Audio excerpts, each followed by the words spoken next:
Des moments où la douleur est trop grande pour être contenue. Il est des instants où même le silence pleure.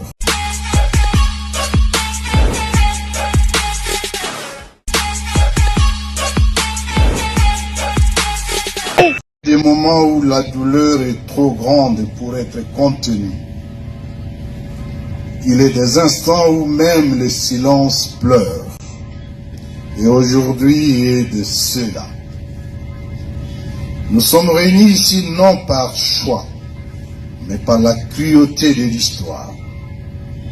Nous sommes réunis autour des morts trop nombreuses, des vies fauchées trop tôt, des destins brutalement interrompus.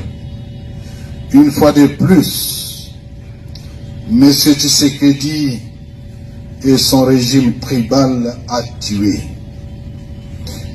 Il a tué sans voir. Il a tué sans entendre les cris. Il a tué sans distinguer l'ennemi de l'innocent. Par des bombardements aveugles et indiscriminés, il a sémé la mort là où il n'y avait que des civils. Des femmes portant la vie, des enfants portant l'avenir, des vieillards portant la mémoire. Des êtres sans défense, dont le seul tort fut de se trouver dans un espace libéré. Comme si vivre hors de leur domination était devenu une faute suprême. Comme si aspirer à la liberté équivalait désormais à une condamnation à mort. Ces bombes n'ont pas seulement détruit des maisons, elles ont détruit des rêves. Elles ont anéanti des projets de vie, des rires d'enfants, des espoirs de mères. Elles ont anéanti des projets de vie. Le régime tribal et illégitime de Kinshasa a arraché à la vie les rêves de toutes ces victimes, emportées par une folie meurtrière qui ne respecte ni l'âge, ni le sexe, ni l'innocence. Aujourd'hui, ce n'est pas seulement Massissi, ce n'est pas seulement un village qui pleure, ce n'est pas seulement une communauté qui saigne. Aujourd'hui est un grand jour de deuil pour toute notre nation meurtrie. À travers ces martyrs que nous pleurons, nous nous souvenons de toutes les victimes civiles tombées ça et là, sous les bombardements, les massacres et les tueries orchestrées au fil des années. L'allocution de l'administrateur du territoire était poignante là-dessus. Pendant que nous rendons hommage aujourd'hui aux compatriotes massacrés par le régime tyrannique de Kinshasa, d'autres compatriotes sont victimes de massacres et exactions répétées dans les zones sous occupation du régime de Kinshasa et non encore libérées, notamment par les groupes EDF, Codeco ainsi que les mercenaires étrangers et les milices à Beni, à Lubero et surtout à Ituri, par les milices Mobondo, au Maindo, au Kwang, Kwilu et à Maluku, les Kuluna à Kinshasa et les forces du progrès de l'UDPS. Elles sont nombreuses, trop nombreuses.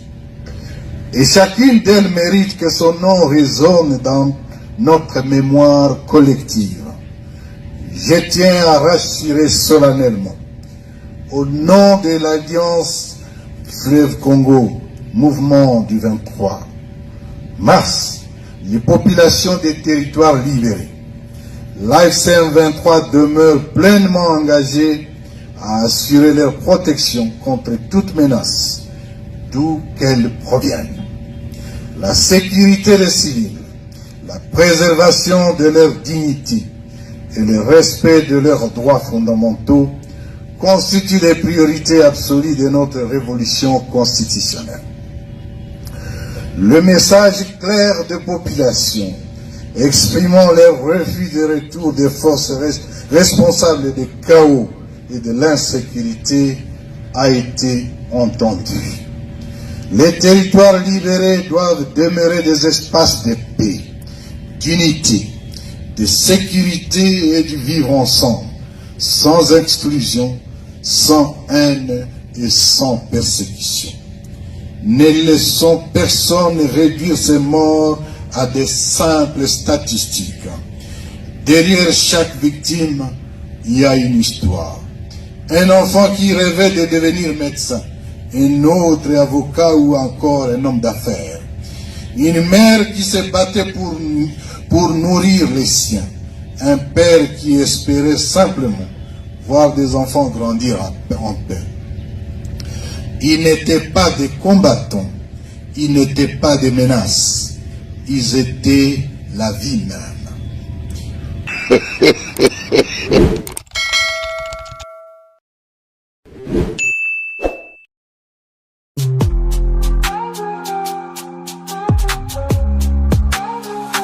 Gamo Pro on the beat.